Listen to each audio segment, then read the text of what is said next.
Okay, folks, welcome back to the Real Life Caddy podcast. Zabbo, welcome back to Take Two. Take two. It feels like Groundhog Day up in here. We're back. It's Groundhog Day. It's episode 142. It's one I've been waiting to do for 2 years. 2 years. We have a very special guest. We've been waiting to do it so long, we're going to do it twice. We're going to do it twice. Timothy O'Neill, welcome to the Real Life Caddy podcast. Yes, welcome, Tim. Good to have you. Thanks, guys. I'm glad I'm here and hanging out. So we're all laughing because Big G just made a bit of an error. We had about half an hour of really good material, probably some of the best we've ever had, and then I ruined it by rolling into the electric cable and corrupting the file. So in tennis, second service. Yeah. If you have a second service, you're not out of the game. So let's try to keep it in the lines this time. Tim, welcome back to the Real Life Caddy podcast from half an hour ago. How are you? we're gonna have to talk about the same stuff we just talked about, but at least you are much better versed in it now. Yes.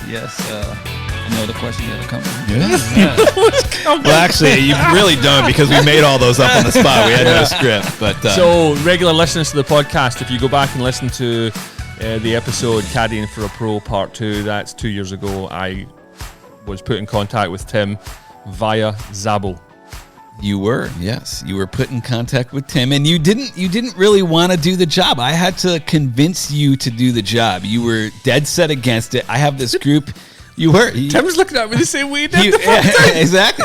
It's still shocking, isn't it, Tim? It's still shocking. He was.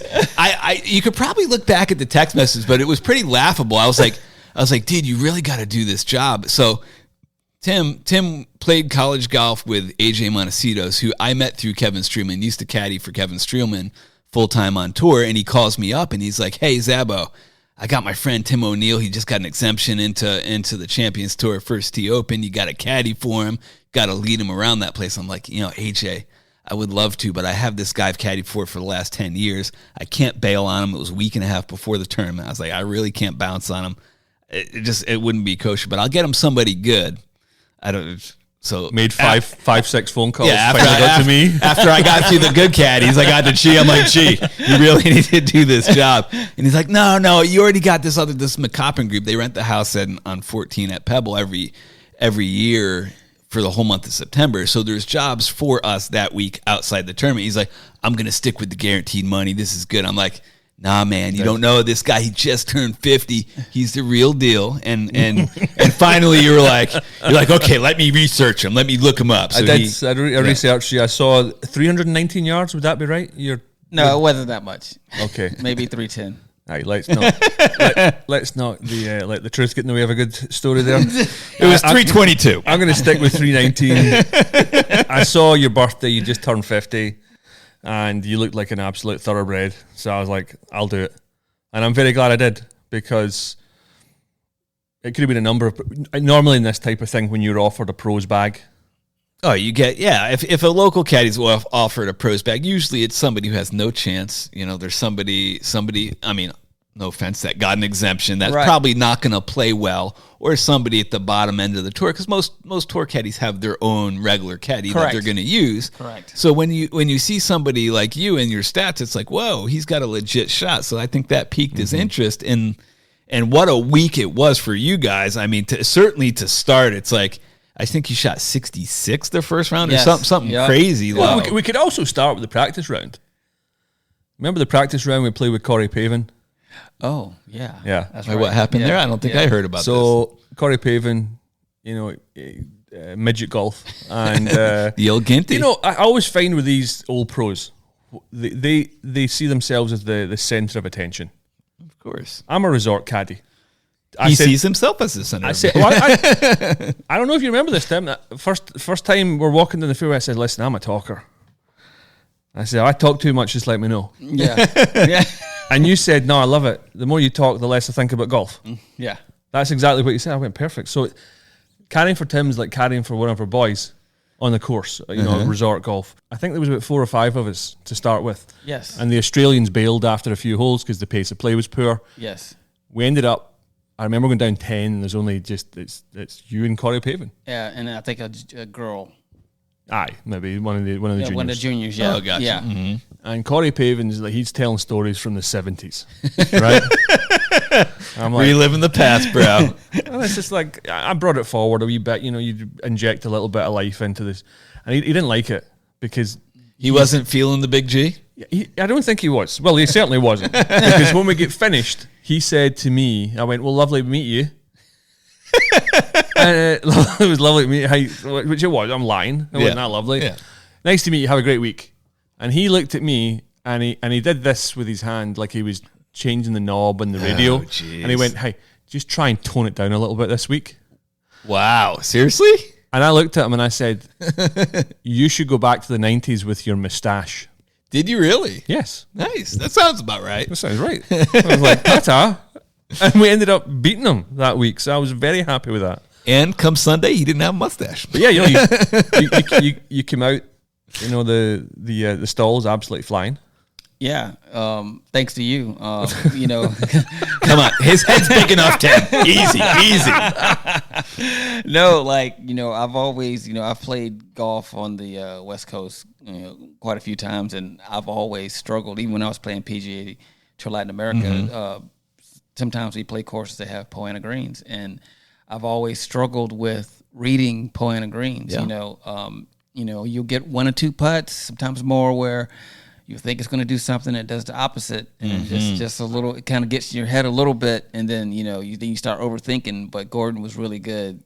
Get that local knowledge. Yeah, I know. You've seen these courses thousands of times. I know. Those putts that they look as if they do one thing, they do another.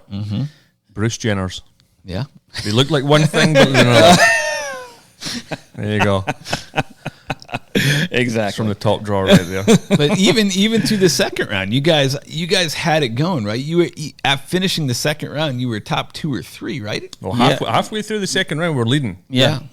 As one of my brothers let me know after the event. Yeah. He says, "Look, you guys were leading this, then you wasted it." Yeah, Of course. I was all very brothers do. Oh yeah, absolutely. But it was. I recognized 2 parts in that whole that week because it's still. You still think about it? Oh yeah. Because I think about there's two occasions. I didn't realize or didn't even think because I'm out the loop of professional of how the person gets in the next week and all that. Exactly. Yeah. Top 10. So listeners might not know this. If you finish top 10 in I think almost any tour, you're exempt for the next week. Correct. Which Tim, as a sponsor's invite, that would have been absolutely huge. Yes. Huge. Yes. Yeah. Huge. We're on the 14th hole on the Sunday. Tim's 266 out, 268, something like that. And he says, "What should I do?" And in my mind, I'm looking at the leaderboard. Yeah, You're let's not. try to make eagle. Yeah. And I'm looking at the scoreboard going, the leaders are not doing anything. We just come off birdie at 13. Yes. And I went, we'll go for it.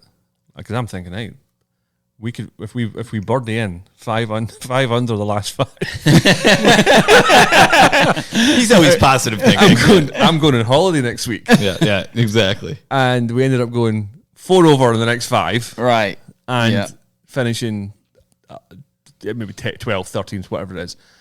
And I'll tell you what, if we could do it again, I would have changed it. I'd have laid up, guaranteed your 5, which one good hole leads to another. And right. That's maybe meant to happen so that in the future it never happens again. Yeah, hindsight's always 20/20. It's an interesting time to do this podcast with Tim though, because it's like it's a pretty much a different Tim O'Neill, because 2 years ago when you played in that tournament, it was your second Champions Tour start, right? Second. You got exempted in, so you're playing. I mean, almost in desperation, trying to get in next week because you have no status anywhere. Yes. All of a sudden, you don't finish. You don't get exempted next week. You go to tour school. You get your card. Yeah. You retain your card. This is your second full year, and you're doing pretty well on tour. Probably going to make the playoffs. So it's like you still have a lot to play for, but you're in a much more comfortable spot. Correct? Yeah. I mean, I look back on that and me getting the exemption in St. Louis, and then a couple weeks later getting an exemption in the Pure.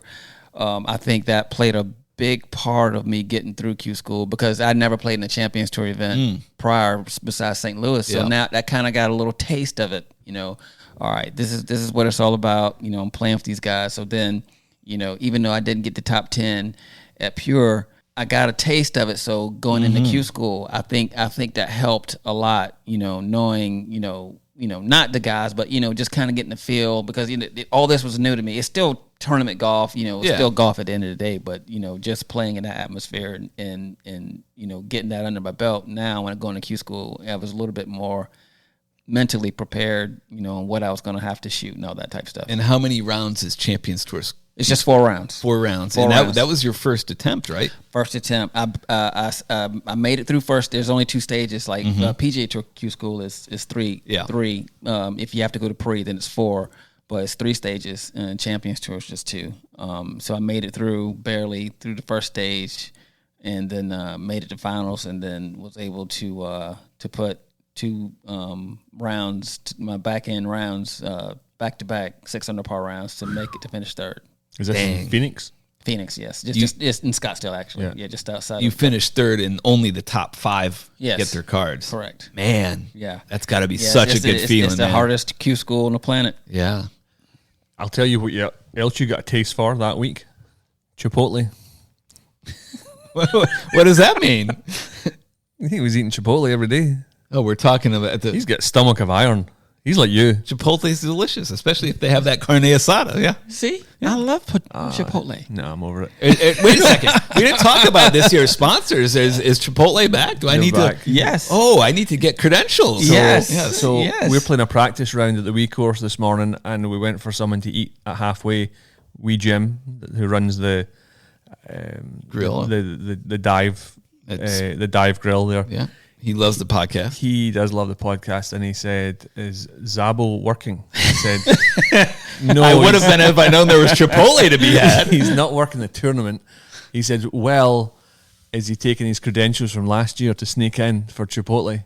Oh, he's got a reputation. Oh, I could probably Sharpie out the 2023 and put 24 on it. Yeah. Or just not even wear one. Yeah, just walk in like I own the place. Yeah. They know me. They know me. Everyone remembers the beard. Remembers the beard. But yeah, so okay, tell us. We got to start at the start. You started playing golf at the age of what, 4, 5, 6 years old? Yeah, my parents introduced me to golf when I was 5 years old, and then just kind of took off from there. Were you a natural? I don't really remember. I had the whole plastic club deal, and then as I developed, started taking golf lessons, and when I learned how to play on a par 3 golf course. Oh, Zabbo, you should introduce him. Tell him what that is. Okay. Did you ever make a hole in one on this par 3 course? You know what? No. If you had, here we go. Would you have counted it as a hole in one to this day in your CV or resume? No. Good. Thank you. How many hole in ones have you had? I've had 9. 9? Yes. Oh, greedy. Yes. I had one in competition last year at Firestone, actually. On the Champions Tour? On the Champions Tour, yes. Nice. Yes. And they probably have, obviously, the video, hopefully, of that. No. No, there's no video. Bummer. Yeah, I wish there would have been. Was there any prize? Huh? Did you win a car? No, I wish. No. Nothing? No, nothing. Damn. Oh, that's disappointing. I know. How did you react?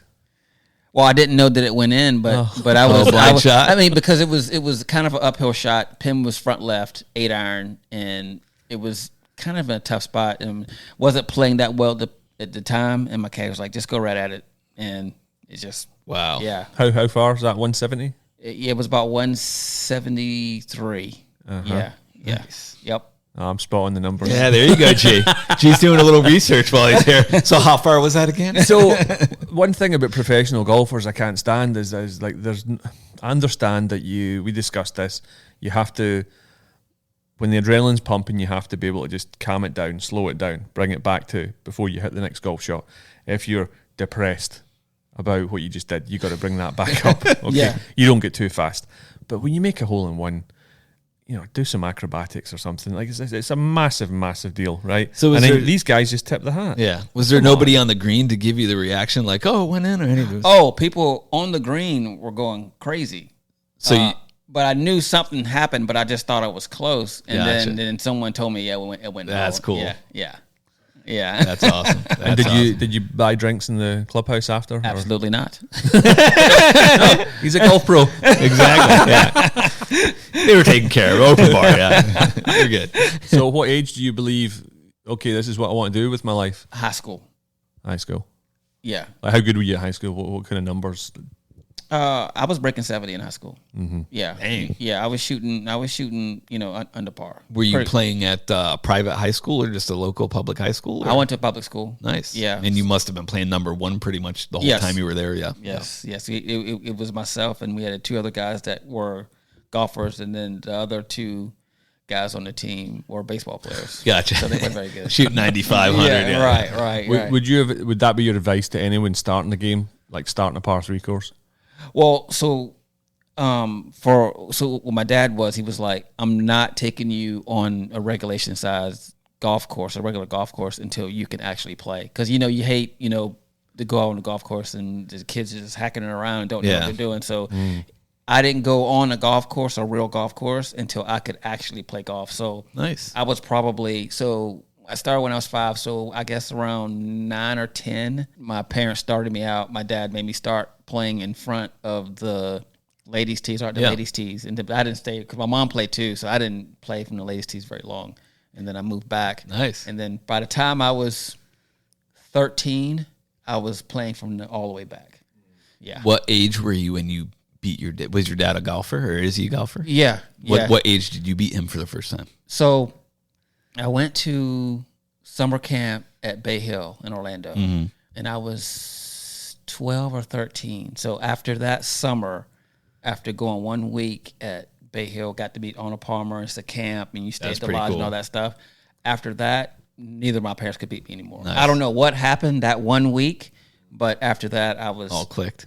Yeah. Was your dad happy for you that you were beating him? No. Damn it, son. Yeah, I remember shooting my first 67 when I was 14. Dang. Yeah. That's awesome. And then you played golf in college. Where did you go to college? Went to Jackson State University. Nice. Is that Florida? Just Jackson, Mississippi. He's a Scot. You got to give him a break. Well, there's a lot of people clueless.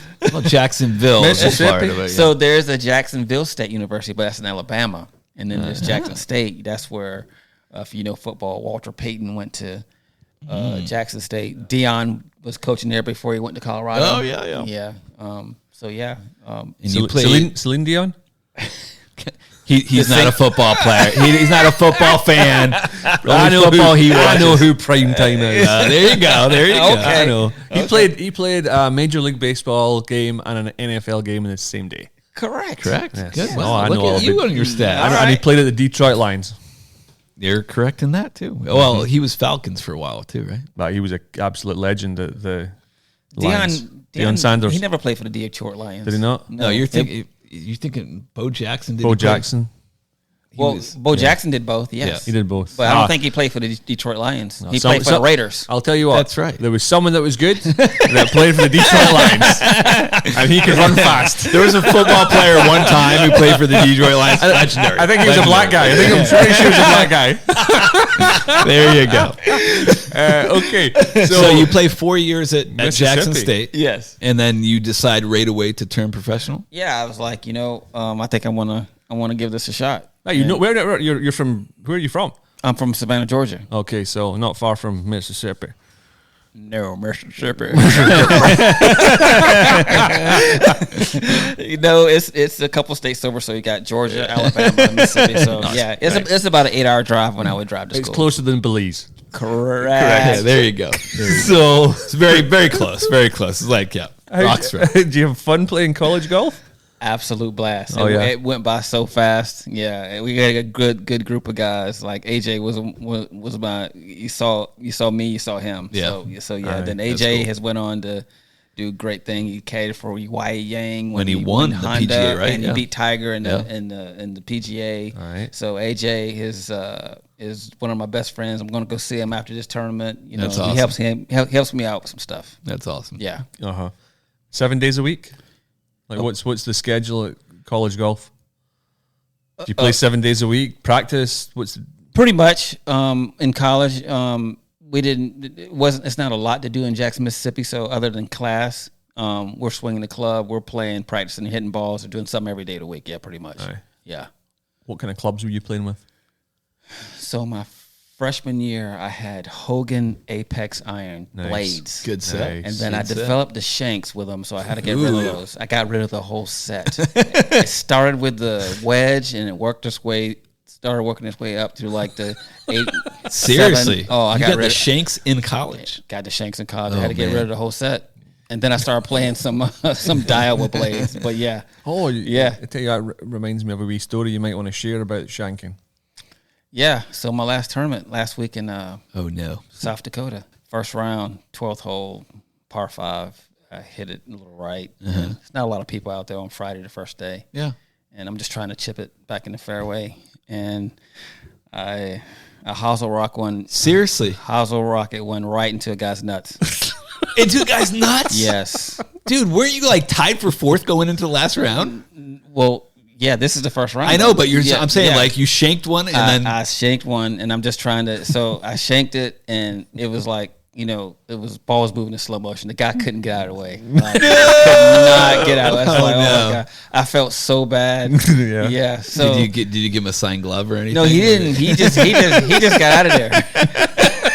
So testicular pain. Yeah, I know, right? Yeah, you should have signed his ball back. I know, right? Signed the ball for him, no pun intended. Yeah. So that was the first time I've ever hit anyone on a golf course. Oh, yeah. Man. Luckily, it was a shank, but it wasn't. I'm just literally trying to chip it in the fairway back out, so it wasn't really hard, but still, it got him in the nuts. Tim, I don't care when it hits your ball bag. It doesn't matter if it's hard or not. That's gonna hurt. So fast forward to Sunday. I played pretty good on Saturday. I'm in the second to last group on Sunday, and I'm paired with Ernie Els and Steve Tricker. So same hole. Oh no. Same place. Hit it the same spot. There's trauma. Except this time there's people everywhere. Oh no. Yeah, so I get over there and look at my caddy and I was like, we're just gonna same club too. 8 iron. No. I was like, we're just gonna chip it back in the fairway, and he looks at me and we're thinking the same thing. Yeah. And I can't stop laughing.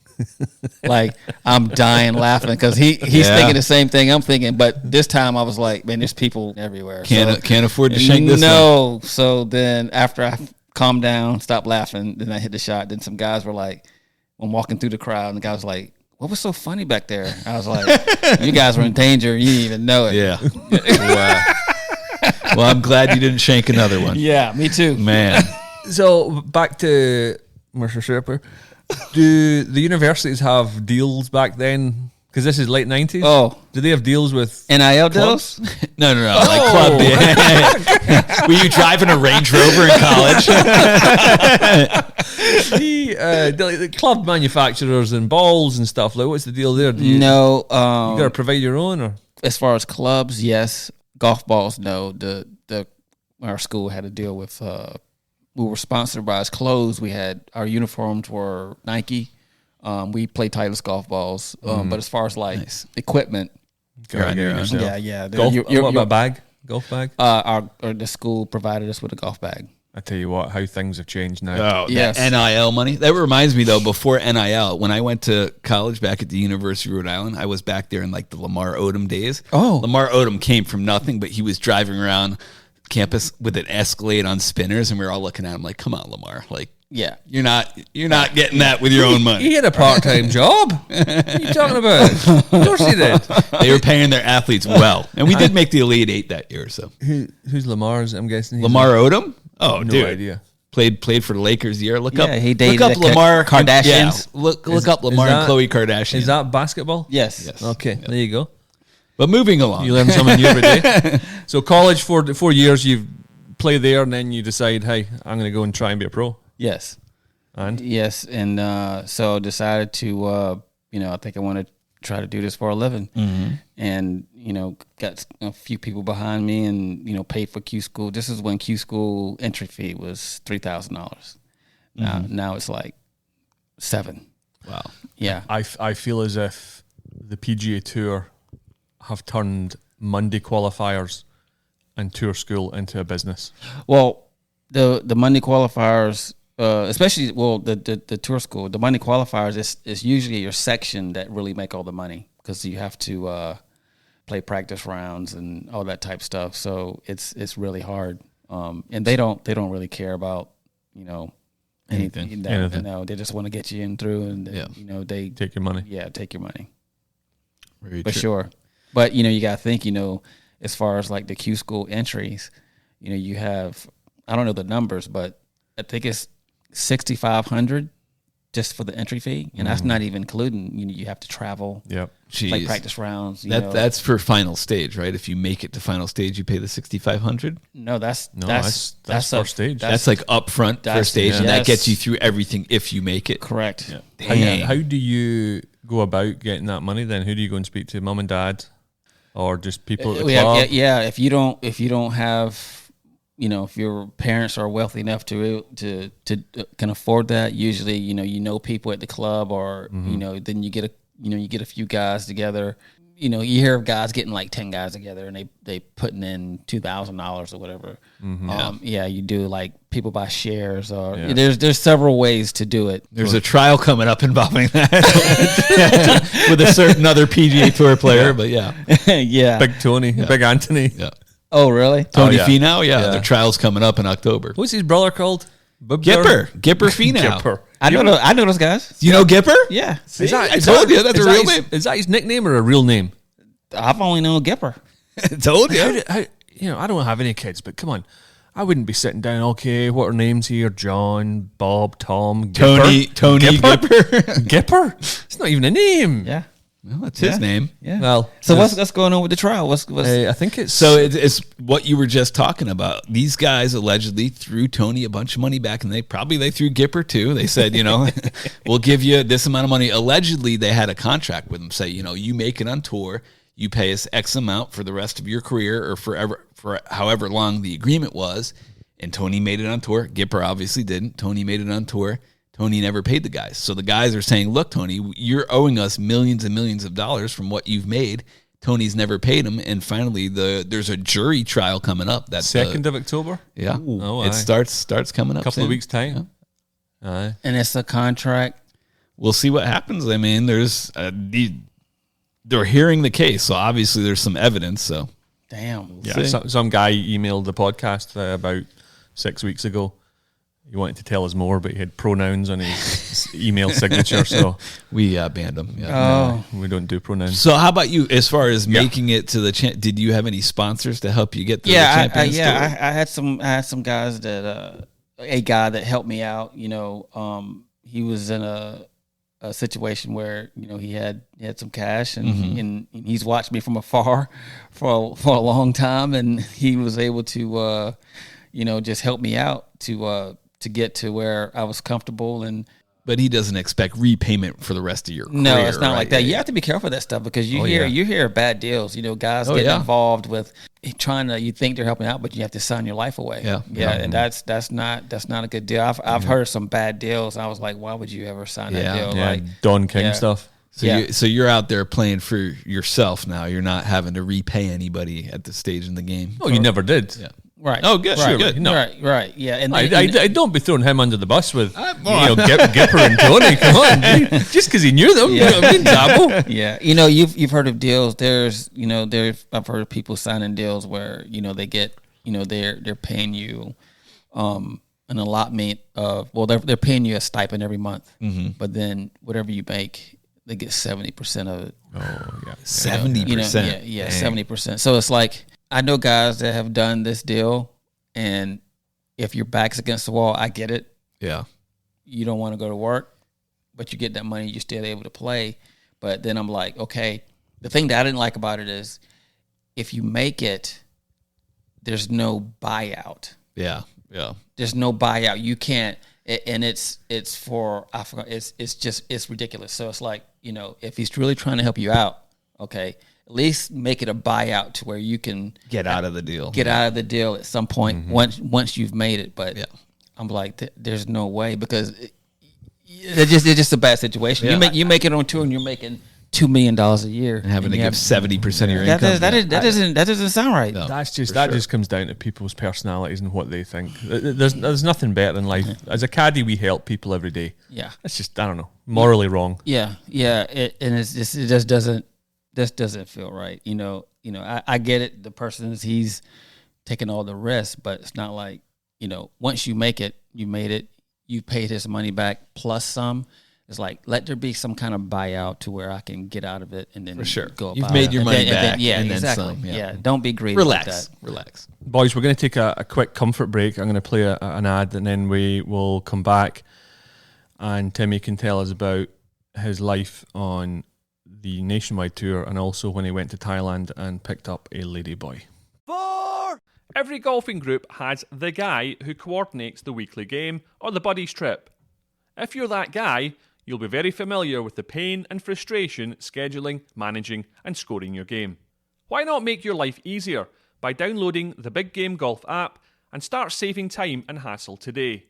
Whether you're a caddy wanting to engage more with your golfers, a pro shop wanting to get out of running the weekly game, or you're that guy wanting to streamline the process, Big Game Golf is here to help you. The app has over 30 games, so there is no need to keep playing the same boring games with your mates week in and week out. The app is also fully integrated with the USGA, so every player's handicap will automatically be incorporated, which saves time and, more importantly, sandbagging. Simply choose your game, keep score, and the app will do all the calculations with live scoring, leaderboards, and contest results. Big Game Golf will even text players the final results. So start improving your golf experience today by downloading the app, Big Game Golf. So just to clear up, you were in Thailand, correct? Yes. And picked up a ladyboy?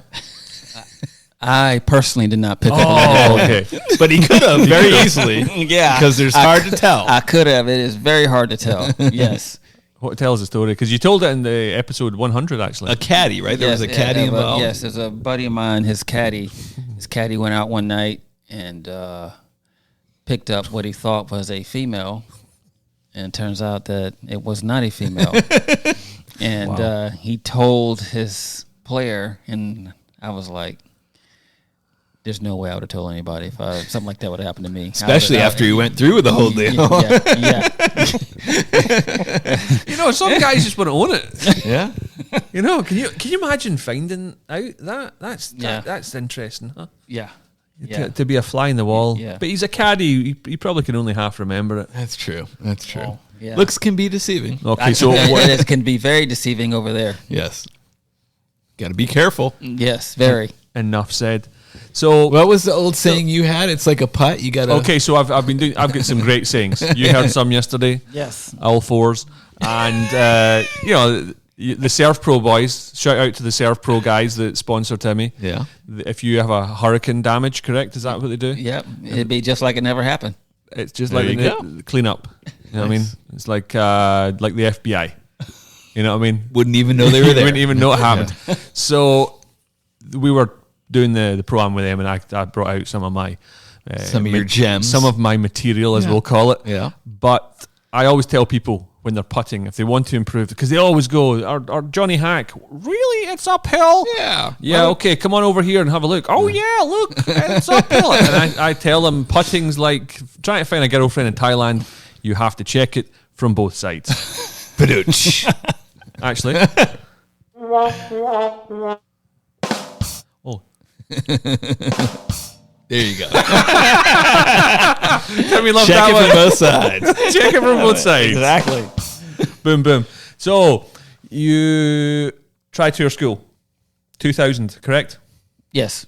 You missed out on your tour card twice By one shot. to the Premier League, the PGA Tour. PGA Tour, yes. Both times by one shot, Both correct? times by one shot. Man. Yes. How's that feel? Wow, just dig the knife in there and twist. Yeah, no kidding, Oh, right? you know me. Oh, man. It was awful. You spend your whole life trying to get to the PGA Tour, and then it comes down to one hole. And I didn't realize, in 2000, I thought I needed birdie. All I needed was bogey. And then 2004, I needed birdie. I knew at that time though in 2004, and I just missed. But, Dang. Yeah. But so you missed for the PGA Tour, and both times that automatically exempts you for the Yes, nationwide yeah. buy, corn for whatever Right, it was at the time. Yeah, the first time it was buy.com tour, and then the second time when I missed it was the nationwide tour. Mm-hmm. Yeah. And did you have success out there in the years that you played out there? I had some success. I kept my card for a number of years. had a couple of seconds, came close to finishing in that top 25 number, but never won out there. And then just kind of, bounced around after that. And then, ended up playing PGA Tour Latin America and won 3 times on PGA Tour Latin America. Man, 3 times. Yeah. And what year was that? 2013, I won in Colombia, and then I won in Chile, and then I won in DR. So you were in your late 30s, early 40s at that point, right? Correct. Yeah. I was in my early 40s, yes. So at that time, well, I mean, after playing for so many years, it's like it's tough to like really make a good living on the Nationwide, Buy.com, whatever. It is. Corn Ferry, unless you're really high up on the money list, and then getting to the PGA Tour. Yeah. So was there any time you thought maybe it's time to hang it up and get a real job? Yeah. I came. Me? Yeah. Jeez. Well, no, it's Yeah. because it's fascinating to me that there are a number of guys in our country who are really freaking good, +5, +6s, that never really make it, and for the longest time, you really didn't until now right. on Champions Tour. Not only are you making it, but you're having great success, which is fantastic to have somebody like this on the podcast that you never made it your whole career, and now you've actually you just made don't it. give up. Well, yeah. I mean, that's the thing. So 2009 is when it came to where life stuff, divorce and all that kind of stuff, and didn't know what I was going to do. Ran out of money. Didn't have any sponsors, so I was just like, okay, what am I going to do? And I was in a bad spot, and I worked as giving golf lessons for a little bit, and what really kept me going was my mom was the one was like, you can't quit. You need to figure it out. Find a way to keep playing. So, I was practicing, giving lessons, working at an Edwin Watts. Jeez, Edwin Watts, part-time, like a golf store. It's like PGA Superstore. Yeah, kind of like that. I was doing that, and then had an opportunity to go to. It was this mini tour called the E-Golf Tour, and they sent 4 guys to Morocco to play a smaller tour like the German. I think this is a German tour, the EPD tour. It's called something different now. Oh yeah, but they sent 4 of us to Morocco as like ambassadors to go play over there for like 8 weeks. So I got the opportunity to go and went over there, and I won 3 or 4 times, and it was only like 6,000 euro, which is like 7,000 US. So I won 3 times and started the bankroll. Then that got me into a European tour of the Trophy Hassan. Oh yeah, I played in that, and then played very average, made the cut, made 20 grand or so. And then that kind of got me going again. Got the juices flowing again. And then that's what really kept me going, because after I was able, I hadn't played a tournament in probably 6 months before I went over there, and I won the first tournament, 16 under par. Dang. And then that kind of got me going. That's brilliant. I love hearing that. Yeah, so I won the play in the trophy, so I won like 20 grand. So, and then after that, then I went back home, and then I went to the Q school, first stage, missed, and then that's when that same year, that's when I went to PGA Tour Latin America, got through Q school, and then parlayed my way on, finished because it was top 5, and got me on to the back on the Corn Ferry or whatever tour it was then, Nationwide Tour, what it was called. Do you think that whole experience makes it sweeter now? Oh, absolutely. You know, it was never easy, but going through that, I think it made me better for sure. Do you just love playing golf? I do. Yeah, I do. Never get bored? No. I never get tired of hitting good shots. Just love competing? Yes. Yeah, that's what it's all about. It's nothing like it. What do you think was missing 2000, 2004? At tour school, when you came so close so many times, what was missing? As far as for my game? Yeah, or mentally, or... You always can be better mentally. But like 2000... I was raw. Like I didn't know anything. So it was just like, I just played, I missed by a shot. Didn't know what I was doing. I was just, see ball, hit ball, and try to make a putt. That's all I was doing. I still try to play that way. Try not to, the more I think, the worse. So I have to kind of get stuff out of my head and just go and play as much as I can. So what does the 52-year-old tell the 22-year-old? I have to be a little bit more patient. Okay. Yeah, just like you were talking about, thinking that you have to always shoot at the pins. That's not always the case. That's where the patience comes in. You know, you don't need to shoot at the pins. You can always increase your golf IQ. Yeah, always, 100%. Yeah, you know, you think that I need to shoot at this pin, and that's how I always grew up. Even as as I became better as a younger player, you know, playing in tournaments, you know, there'd be tournaments where I'd have 10 birdies and shoot 3 under par. There's several times where 7, 8 birdies and I shoot 2 under. Like I did that all the time. Yeah. So just playing super aggressive, that's always in my nature to shoot at the flag, and I have to reel that in sometimes. It's sometimes just... You got 4 iron in your hands. A lot of times the middle of the green's a good spot. Shit. When you got sand wedge, middle flags. Middle of the green with a damn 7, a sand wedge sometimes good. Yeah, exactly. Yeah, depending on the situation. Yeah, 100%. I remember a couple of years ago, I tell you, that final round that we had, it was one of those. So in Scotland, when you grow up caddying, I'll always remember the caddies always, if Johnny hacks a hack, and he thins it through the green. And the caddies in the next tee start giving the player's caddy a hard time, as if it was his fault that he hit the shot. Yeah. So there was something happened on the 6th hole on the Sunday.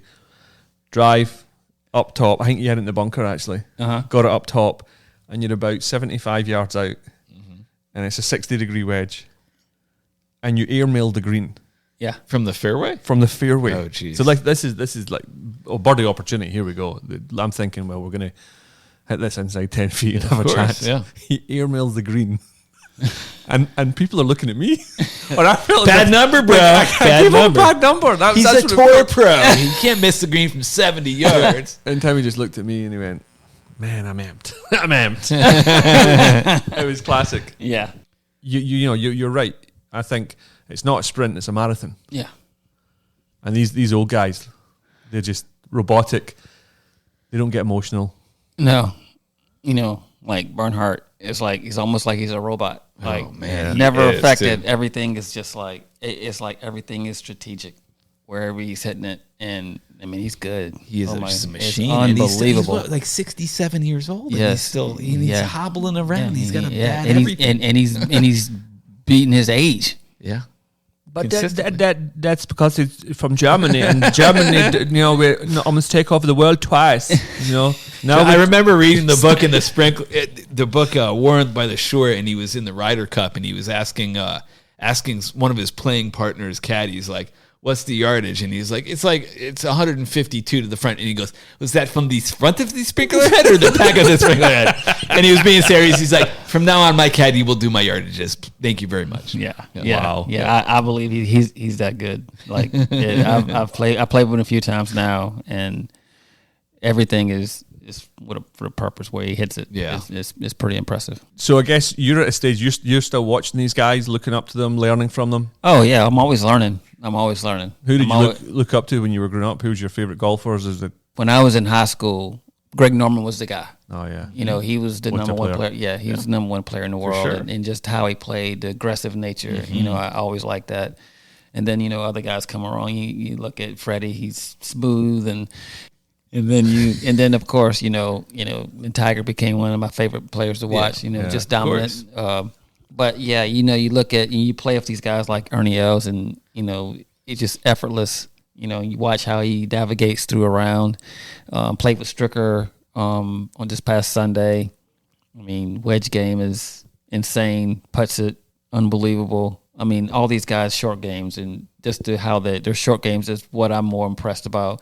Is the reason why they're good. And you're right there too, Tim. I mean, you're my short game's not on their level. But I'm working towards that. But yeah, that's where I'm trying to get. It's got to be kind of full circle for you though, right? To actually you're on that stage with these guys now though. Isn't that that's got to be so damn cool for you, right? It is. It is cool playing with these guys that are Hall of Famers and that are really good, and you see why they're Hall of Famers.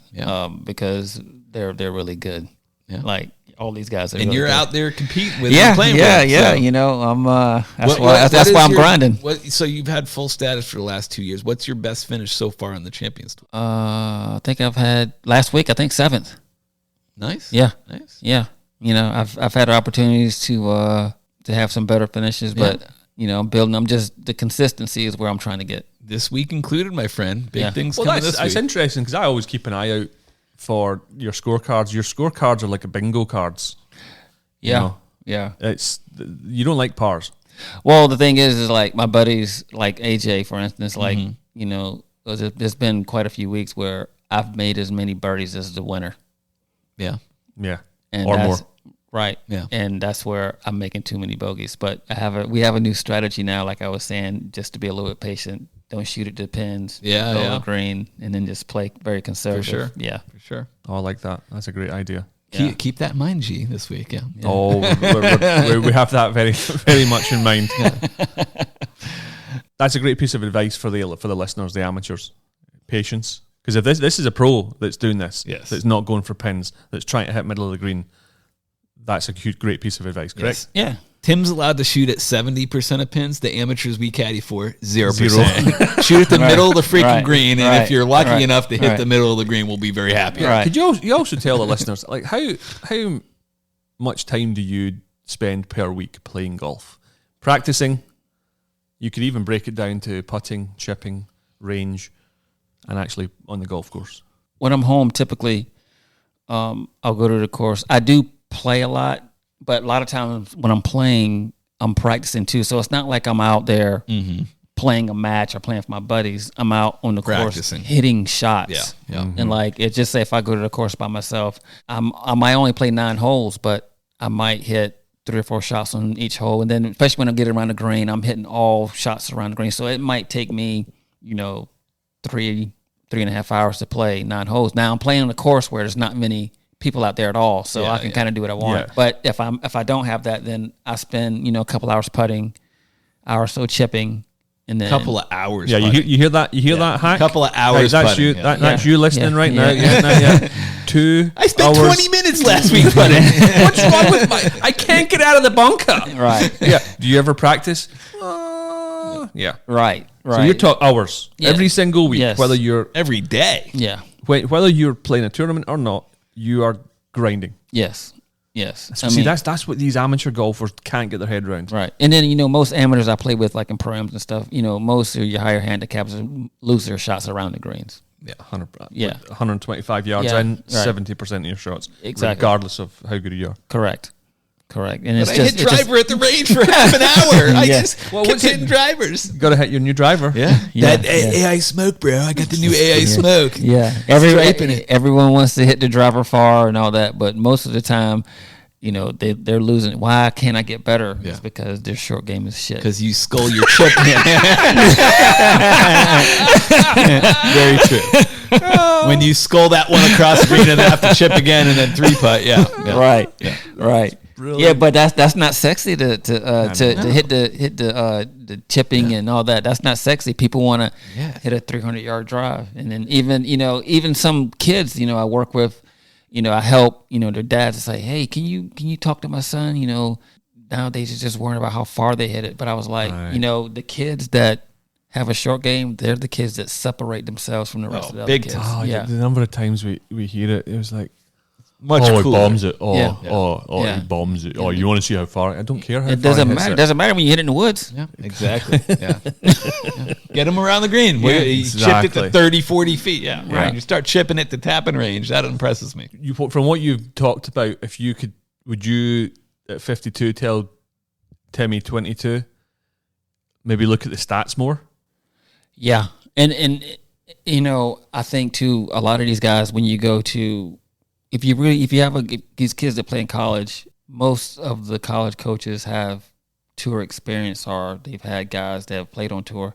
I didn't really have that in college, but if I could talk to my younger self, just work on the short game a little harder, because I was a range rat. I hit a lot of balls in college, and not so much to chipping and pitching, Like hitting full shots in the range. hitting full shots. I hit a lot of golf balls. So if I could have maybe toned that down and worked on 100 yards and in, I think I would have been far better off. The first time I ever heard it was probably 2008, and I was in the range at a tour event, and I heard someone talking about, okay, so if you can get 1 putt less per week is 0.25, you'll bring it from 30.6 whatever it was, 25 to 30, that's going to earn you an extra, 28 grand a year. They were starting to talk about those types of increments at that point. That was the first time I'd ever heard anyone really talk about stats. Yeah, big deal. And that's that. Like, you think about that, telling someone at 22, yeah, okay, let's focus on this. We're going to ignore that pin. We're going to go at the middle of the green. yeah, Because that way we're going to reduce this. If we lose X amount of fewer golf balls, if we stay out the woods, blah. yeah. I as much as I would hate technology within certain things, I think if you plot your way around the golf course like that, you're going to... Equates to a lot of dollars at the end of the year. It does. It does. It does. And if I'm getting 70% of what Timmy's earning, you know what I mean? Exactly. Sign that contract, bro. I'm telling you, this is going to be good for you. Trust me. Yeah, listen, how are you still able to live off the $175 a week I'm giving you? Great finish last week, but give me that 70%. Yeah. What would be your ambitions going forward then? You want to win on the Champions Tour? Oh, absolutely. I I want you to win this week. I have high expectations for this. Let's do it this week. I want to be a staple out here. I want to be, one of the guys that, when I roll into town, they talk about me potentially winning the tournament. Like, like whenever Ernie or Jerry Kelly or Stricker or whenever they're at these tournaments, they know that they're one of the premier guys that is going to probably have a chance to win. And I want to be one of those guys. You want to be that guy? Yeah. And realistically, what's your shelf life? Well, I mean, if I stay healthy, I think I can hopefully play I don't even know if I want to play as long as Bernhardt, but if I can, yeah. Yeah. Yeah. I mean, he's just the pup out there, right? You're a very young man on the Champions Tour. Yeah. You got some years ahead of you. Yeah. I mean, Bernhardt's he's different. But if I can play out here 10 years, solid 10 years, that'd be awesome. Mm-hmm. And you're healthy, right? You have no major injuries or no, anything. Knock on wood. Yeah, I feel good, and hopefully that continues, and just try to take care of myself. Gordon's been trying to get me to do the cold plunge, and I went and touched that water today, and I was like, I don't know about that. Bernhard is different. You know what it is? It's that German water. It's called German cold plunge. Yeah. You look a little leaner than last year, maybe 2 years ago. Would that be right in saying? Have you lost a bit of weight? No, I'm about 178 pounds. Okay. Yeah. You're just bigger, G. But you're working with a guy Tyson from Tyson Foods, who, by the way, Tyson's also working with Thomas Bjorn. Ah, there you go. Not a great advert for his business. Tyson who? He's a trainer, personal trainer. On the tour. Yeah, they're working in Timmy's glutes. There you go. Got to activate the glutes, bro. Yeah. I have very weak glutes, so there's these little exercises that he has me doing. They're tough. And how did he ascertain this? Was that all feel? What was that word? Where was that word again?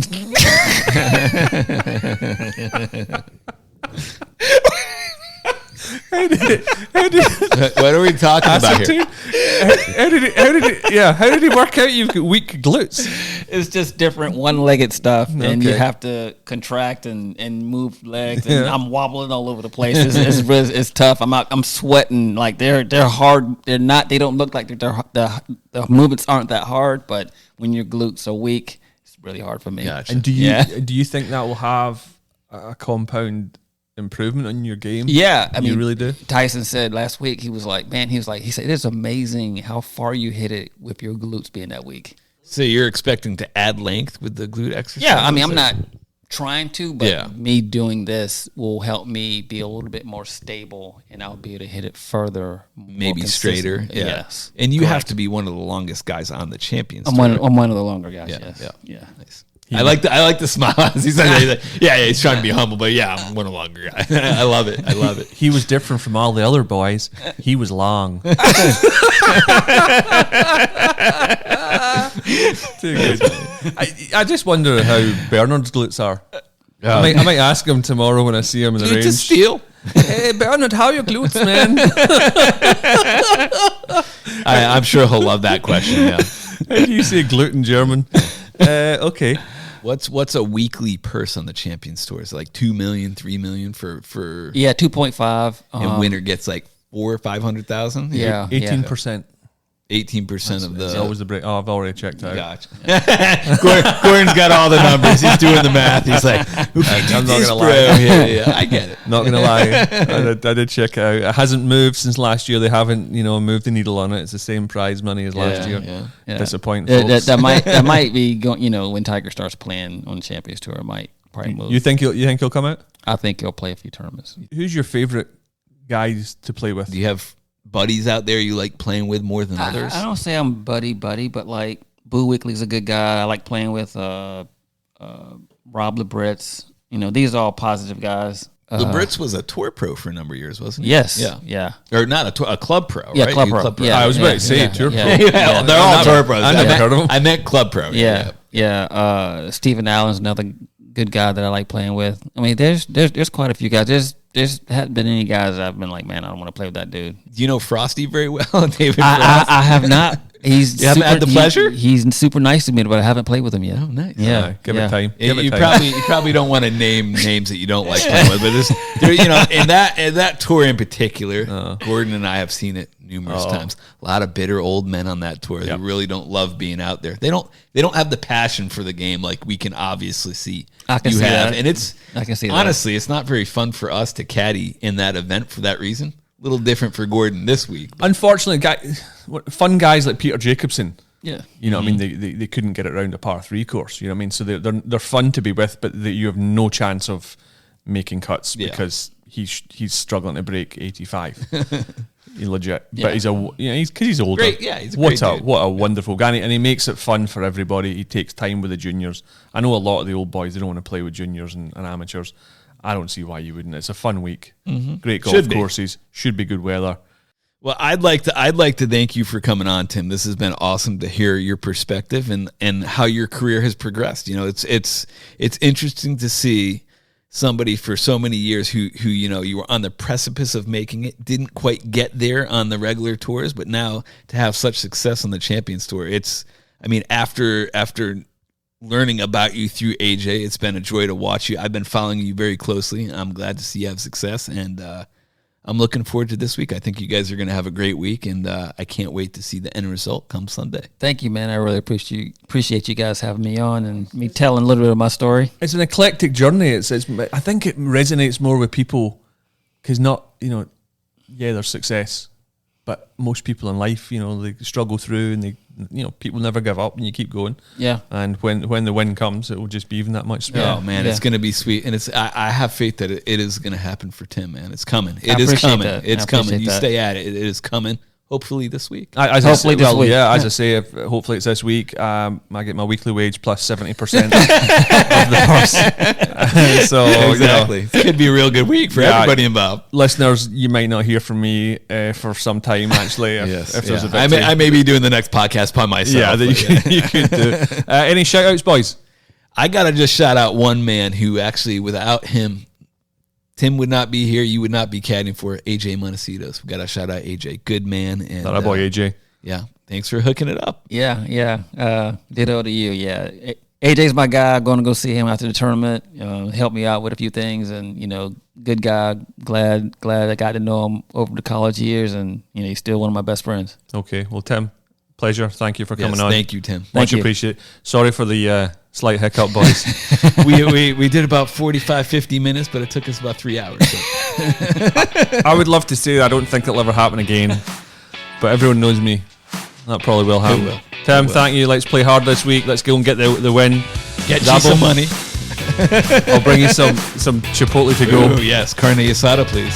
Thank you. We'll be back in 2 weeks' time. All right. Listeners, thanks for listening. Get out there, enjoy your golf, but more importantly, keep it humble.